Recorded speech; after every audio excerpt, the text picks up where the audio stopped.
Well, thank you, Dr. Simon. Our first keynote speaker this morning is a distinguished economist whose work has shaped modern data science. Professor Guido Imbens, thank you for being here. He's a Nobel laureate and professor of economics at Stanford University. He has been instrumental to advancing causal inference. He's also an advocate for ADIA Lab, and he's part of our advisory board. And we'd like to welcome Professor for his second time in the ADIA Lab Symposium. Please.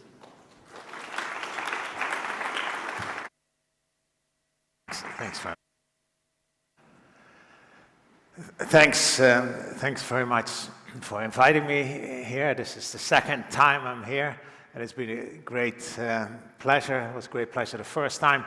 I've really enjoyed the talks, the first 2 days on climate change and health issues. And so what I want to talk about here today is the impact of AI on the economy, on GDP, and on productivity. And so what I'll do first, through probably most of this talk, I'll look at some specific tasks and see what AI can be doing there, how it can help us make labor more productive, make workers more productive. And then I'll try to see what the impact of these productivity gains that we see in very specific cases, what it's going to mean for the economy as a whole. And of course, that's going to involve fairly heroic extrapolation.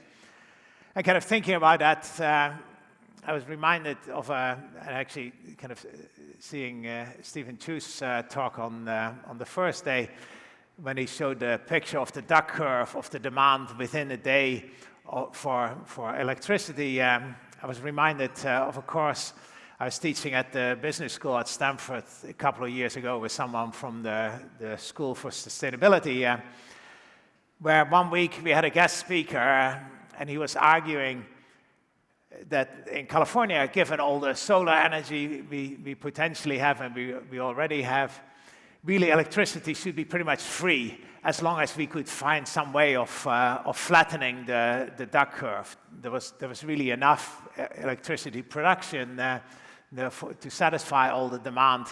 It was just a matter of making sure that the demand and supply match each other within the day. But then the next week, we had a guest speaker from Anthropic who said that the next year they were going to need 10 times as much electricity as the year before, and 2 years later they were going to need 10 times more energy again, and it was sort of clear that these two things couldn't really be extrapolated in a way that would actually match both sets of predictions. So trying to figure out how to actually do these predictions, how to generalize from the evidence we see for very specific tasks to the whole macroeconomy is a big challenge. Kind of another thing that's been very pleasant being here at this symposium was seeing Ramesh Raska's talk yesterday on agentic AI. Here there's another piece of research from the Nanda project that Ramesh is involved in, that recently argued that even though there's been huge investments in companies in generative AI, the returns of that have actually been very modest. And so the quote here is that 95% of organizations are actually getting zero returns on these investments. They do a lot of investigation, they do a lot of pilot studies, but in the end, the number of the substantive implementations have been very limited, despite the fact that the workers, actually the employees, do actually use AI, do use large language models kind of either at work or for themselves, so they're getting more and more familiar with them, but the productivity gains that people have been expecting to see haven't really quite shown up yet. And so what I want to do in the first part of this talk, go through a couple of studies that I've looked at, that have tried to see the productivity gains in very, very specific settings. And arguably, these are very credible studies. They're mainly experimental studies, but they really did a very careful investigation of whether the use of AI really made workers more productive, and by how much. And even though these are arguably very narrow studies, they have been getting a lot of attention, and they've had a big impact on the view of the productivity gains from AI. Arguably a little bit the way in a very different setting, in labor economics and the economics of education, people have paid a great deal of attention to some randomized experiments that were done in the 60s showing that early childhood education programs were very effective. And people still rely on these randomized studies from the 60s, despite the fact that the context now is very, very different, and that the generalizability of those studies arguably is very suspect. And we'll see the same here. Even though these studies themselves have great internal validity, are very credible in giving us good estimates of the causal effects for the particular setting, the generalizability is clearly very limited and a major concern. But they do reveal very interesting things, and we'll look at some of those. So first one is an experiment looking at the effect of productivity for software engineers using Copilot. Second one, a study on AI assistants at call centers. Third one, AI assistants for management consultants. Fourth, for writing tasks. Fifth one is not quite AI, but it's other technologies and their use in the classroom. And the last one is again AI assistants for making diagnoses by radiologists in medical settings. So let's start kind of with the productivity coming from AI assistants in coding. So the question is, what does Copilot do for the productivity of software engineers? Here, this was an experiment that was done prior to the general availability of Copilot. And obviously, doing this type of experiment would be very challenging now. But now most programmers would actually be used to using AI tools, and taking away those tools is very different from what is investigated in the experiment here, where these tools are being made available to workers who had not had access to them before. So the participants in this study were solicited on Upwork through a job posting. It is actually a very small study. It's only about 95 participants. It's online, so they're from all over the world. A large number of them from India, and I think the second biggest country was Pakistan. These were people were self-employed, had relatively low wages compared to US-based software engineers. So out of those 95, 45 were assigned to the treatment group, 50 to the control group. The treatment group was given a very short instructional video, and they were given access to GitHub Copilot. Not all of the treated individuals, not all of the individuals in the treatment group actually even installed Copilot. So whether they actually used it is another question. But 40 out of 45 didn't install it. And then they were asked to write a piece of software.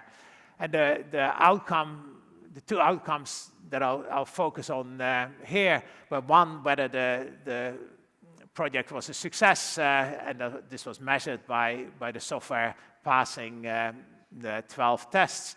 And the second, time till the completion. This was a fairly substantial task, and there was a huge effect on time to completion. Almost everybody did complete the task, and the average time till completion for the treatment group was 71 minutes and versus 160 minutes for the control group, so 55% reduction. There were some outliers, but none of these really affected the main substantive conclusions.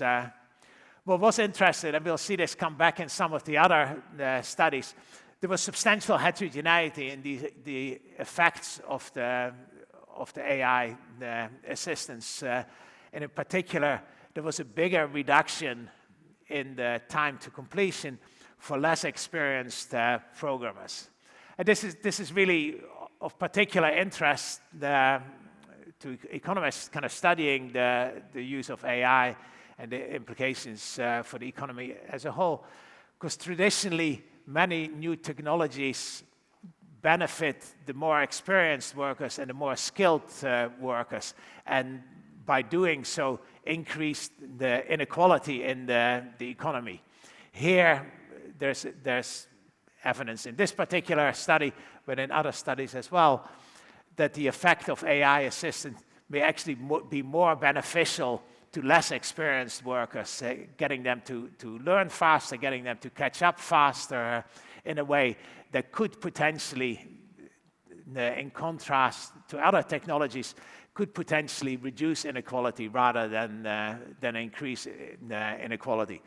The evidence there is still very limited, and this in itself is not enough to make sure that it would actually reduce inequality. But it is an interesting feature of some of these technologies that it may actually have bigger beneficial effects for less experienced workers.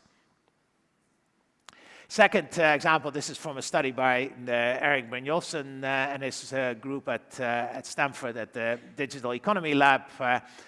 They looked at a setting where AI assistance was rolled out to the agents in a call center, where these were fairly substantial calls. The support sessions averaged about 40 minutes, with these agents being having a fairly detailed amount of knowledge about the product. They needed to have substantial problem-solving skills, as well as, this is probably familiar to many of us, the ability to handle frustrated customers. And so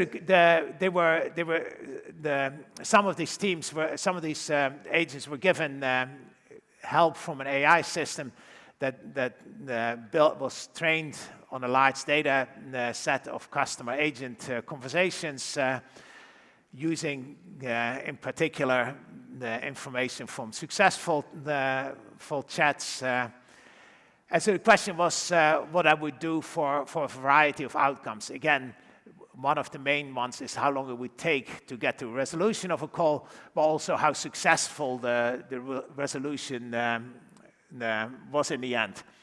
And so for the main metric, so that here is the number of resolutions the agent achieved per hour. Remember that the average call lasts about 40 minutes. These are fairly substantial calls. And so here the number of resolutions is relative to the number of resolutions at the time zero. You see, before things were pretty flat. There wasn't much of a trend in the number of resolutions.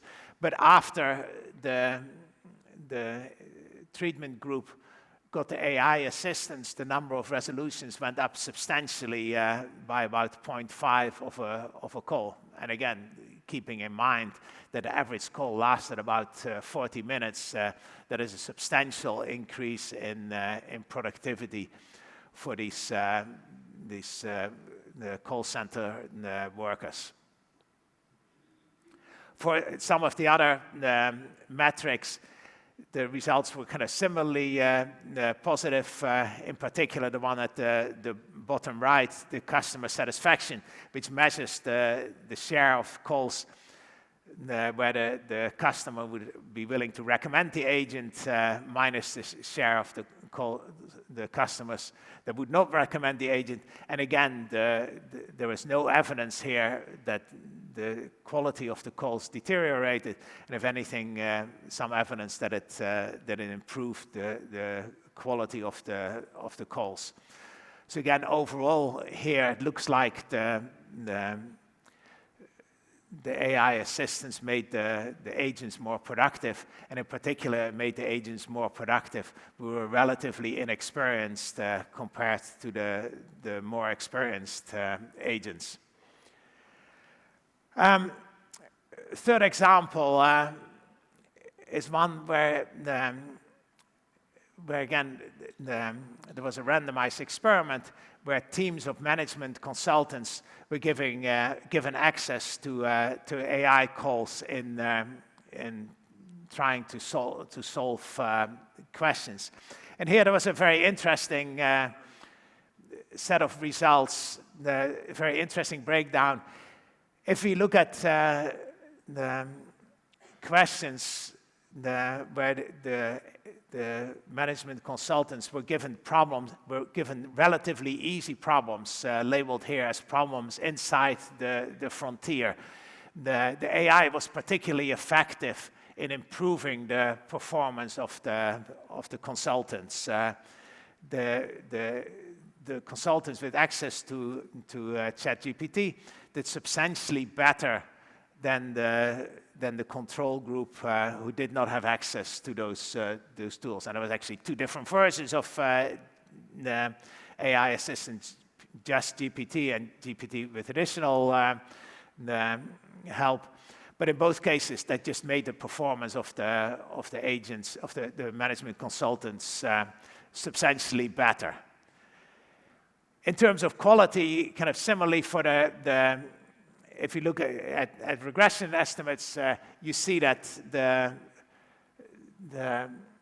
consultants that had access to GPT in one of its two forms did substantially better than the agents who did not have access to those tools.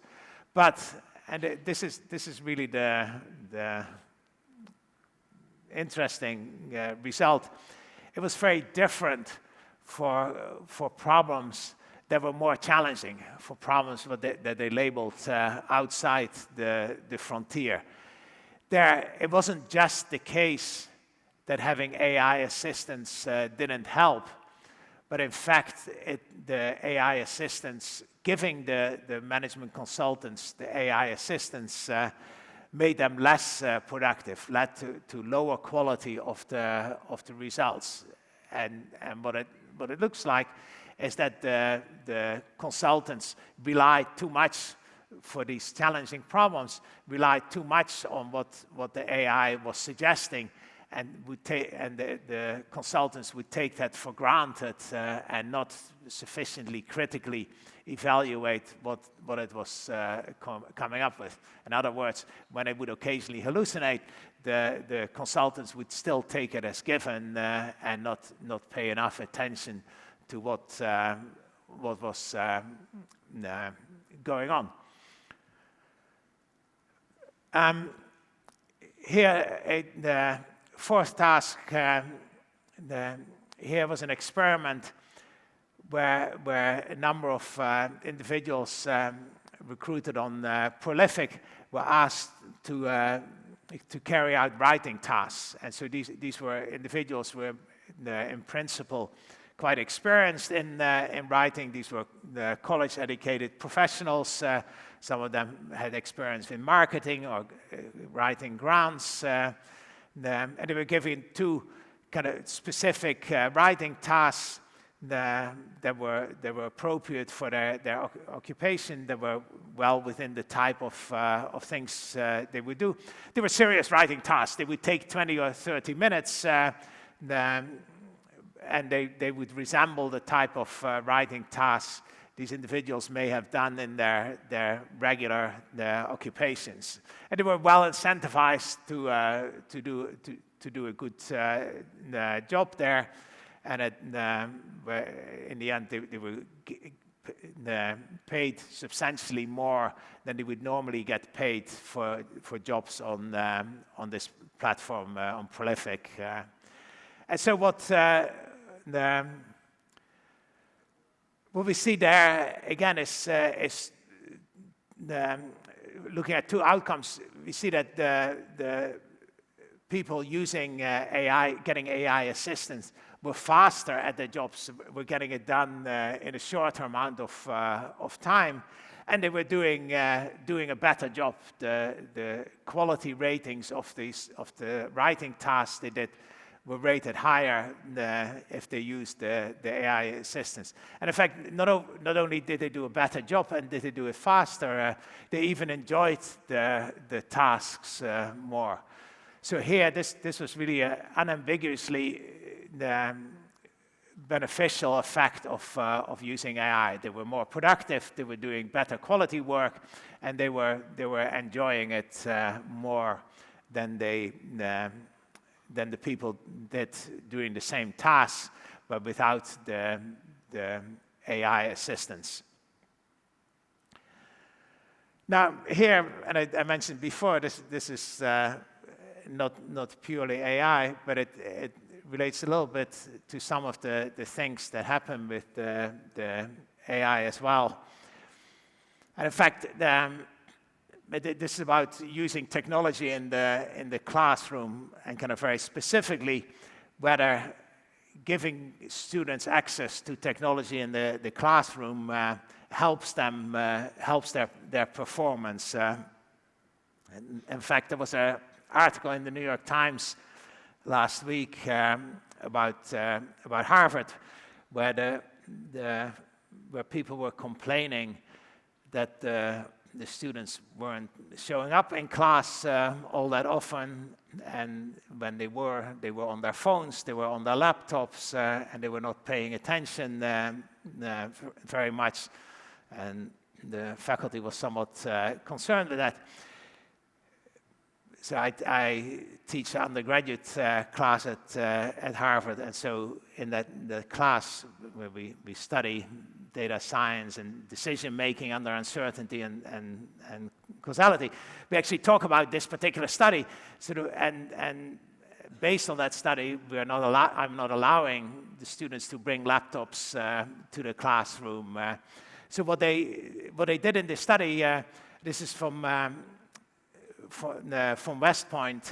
They have a big economics class there that is taught in a bunch of sections, and they divided the sections into two groups. One which was allowed, where the students were allowed to bring laptops to the class, and one set of sections where the students were not allowed to bring the laptops to the class.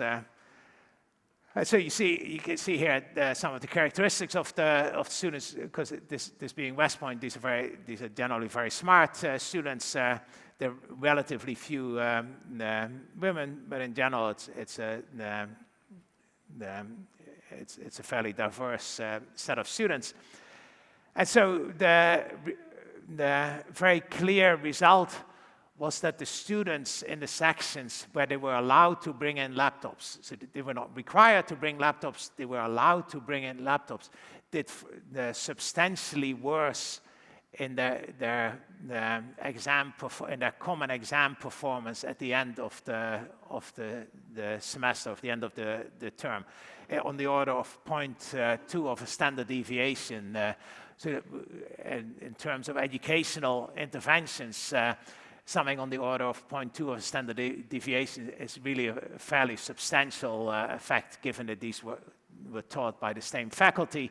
They were getting exactly the same material, the same exam, but allowing these students to bring this technology to the classroom, the students potentially getting distracted by whatever was on their screens, made their performance substantially worse. Now, even more interestingly, there was again a huge amount of heterogeneity in the effects of allowing these students to bring laptops to the class. most interesting parts are the by gender, where it's purely based on the decrease in performance by the men. For the women, there was no effect of allowing them laptops in the classroom on performance, because there's a lot of observational evidence that women at that age are better at multitasking, are more disciplined, are more focused. Because these are West Point students, they're all fairly focused and fairly disciplined, but there's a huge difference by gender in terms of the effect of these potential distractions. The other interesting piece of heterogeneity is that the effect is much bigger for the smarter students, for the students with high ACT scores. They again seem to be more easily distracted than the students who are not as advanced. So it may be that the high ACT students are more easily bored, but there's a huge amount of heterogeneity. And again, I think this suggests that we need to be very careful in how we use much of these new technologies in educational settings. That there's going to be unexpected effects, there's going to be huge amounts of heterogeneity, and understanding how we can make sure that the technology actually helps in the educational setting is going to be a big challenge. Last example is that of using AI in diagnosis in medical settings. There's a quote from Jeff Hinton from 2016, where he argues that we should stop training radiologists now. It is just completely obvious that within 5 years, deep learning is going to do better than radiologists, and we shouldn't really be using humans there. So here was a randomized experiment where radiologists, a set of human radiologists, were given X-rays to make decisions whether a particular pathology was present or not. And either they were making that decision based purely on the X-rays, or they were given AI-based predictions of the pathology being present. So this was just giving them additional information. It was not taking anything away from them. It was just giving them additional, fairly easily interpretable information. It wasn't a complicated thing. It was just telling the radiologist what the AI thought of it, based on this the algorithm that was trained on 250,000 X-rays. And then they were also potentially given contextual information about the patients that was not used by the AI for privacy reasons. And so there was potentially additional information there in these in the form of patient characteristics. And so what was the finding? First of all, just comparing the AI tool itself, sort of in line with Hinton's prediction, it was actually better than most of the radiologists. It was better than 2/3 of the radiologists. However, the challenging result is that giving the radiologists information about the AI predictions didn't actually improve the results. The radiologists were not very effective in efficiently incorporating the additional information that was coming from the AI predictions. And what tended to happen was that when the radiologists were very confident themselves, they would ignore the AI information. And when the radiologists were not very confident themselves, they would put too much weight on what the AI was suggesting, and they would rely on that. And they were essentially treating the two pieces of information, their own view of what the pathology looked like and the AI view, as independent, even though they were based on the same X-rays in the end, and they were highly correlated in their information. So finding, at some level, this seems like a surmountable problem, figuring out how to actually train the radiologists in a way that makes them use the additional information efficiently. But it shows you that this is actually quite challenging. These are, in principle, highly trained professionals, and for them to figure out how to use this additional information turns out to be quite challenging. Okay, so here we've seen now in these 6 examples a bunch of cases where the AI clearly helps increase productivity substantially. The question is kind of what does that imply for the economy as a whole? And so here I want to discuss some recent work by Daron Acemoglu, kind of was try to add up these productivity gains from these very specific cases and see what that would imply for GDP as a whole. And so the perspective taken there is that GDP is essentially a price-weighted average of a bunch of task outputs. There's a whole bunch of tasks that are being done in the economy. And so here, the way AI is going to improve GDP is it's going to make some of these tasks cheaper to do. If a bunch of the tasks involve coding is going to be 50% more productive. It's going to be cheaper to get the same amount of coding done, given the availability of the AI tools. The challenge is that this only affects some of the tasks. There's a lot of other tasks where AI is not really going to do very much, despite the very interesting things it can do. And so to calculate the effect on GDP, it's a matter of figuring out which of the tasks are actually affected and how much we save, how much the productivity goes up for each of these tasks. And so there's data on that sort of label about 20,000 different tasks that are being done in the economy. So there's work that tries to label all these tasks in terms of how exposed they are to the productivity gains from AI. And interestingly, actually, they coded them up sort of both using humans as well as using ChatGPT. And the results were actually fairly similar. And so then you can kind of see for different types of occupations which are the most affected. It turns out it's the higher wage tasks, the higher paid tasks, the more expensive tasks that are more affected.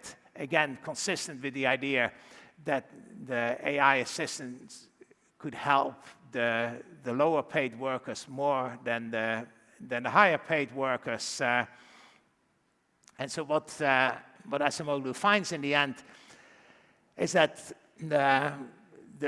for the exposed tasks, there can be big productivity gains on the order of 27% for these exposed tasks, kind of weighted by the type of exposure, by the degree of exposure. Because labor costs are only part of the overall cost of producing these tasks. There's also capital costs, so the actual cost savings per task for the exposed tasks is only about 14%. But then the share of tasks kind of weighted by by price that is affected, that is potentially exposed to the AI, is still relatively modest, on the order of 5%. And so the product in the end gives you the total factor productivity that gives you the gain over the next 10 years, according to these calculations. And that's still on the order of about 1%, coming largely from the fact that in the short run, the fraction of tasks that is substantially affected by the use of AI is still relatively modest. Now, could these effects be much bigger? Most likely, the reason this could underestimate the overall gains is that new tasks are going to emerge. It's not so much that AI is going to help us do the same things we're doing already and just making us slightly more productive in doing them. It is that we're going to be doing different things in ways that is going to expand that's going to increase GDP. It could also be that the adoption itself is faster. Here, the argument is partly that it's going to take a while, even for the tasks that could benefit from AI. It's still going to take a while for the adoption to take place. That could go faster, but in practice, of course, we see that often the adoption of these new technologies is still relatively slow. When we moved to Stanford in 2012, we would have to take our kids to school every day, which is about 25-minute drive away. And you were just beginning to see self-driving cars. And so all the parents were always talking about the fact that it would be so great to have these self-driving cars, and you could just put the kids in the car in the morning, and the car would take them, and you wouldn't need all these parking lots, and it would just be so much better. And of course, now, 13 years later, we do see more and more self-driving cars. You can get the self-driving taxis in San Francisco all the time.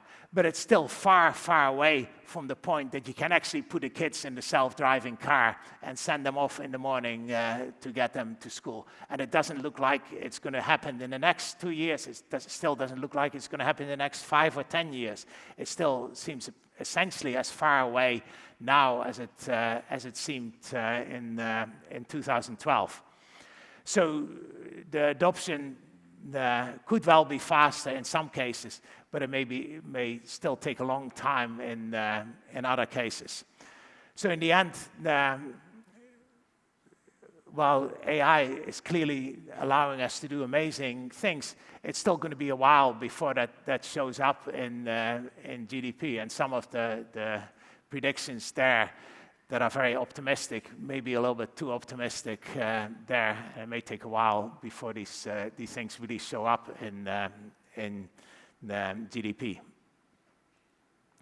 So thanks, and happy to take any questions.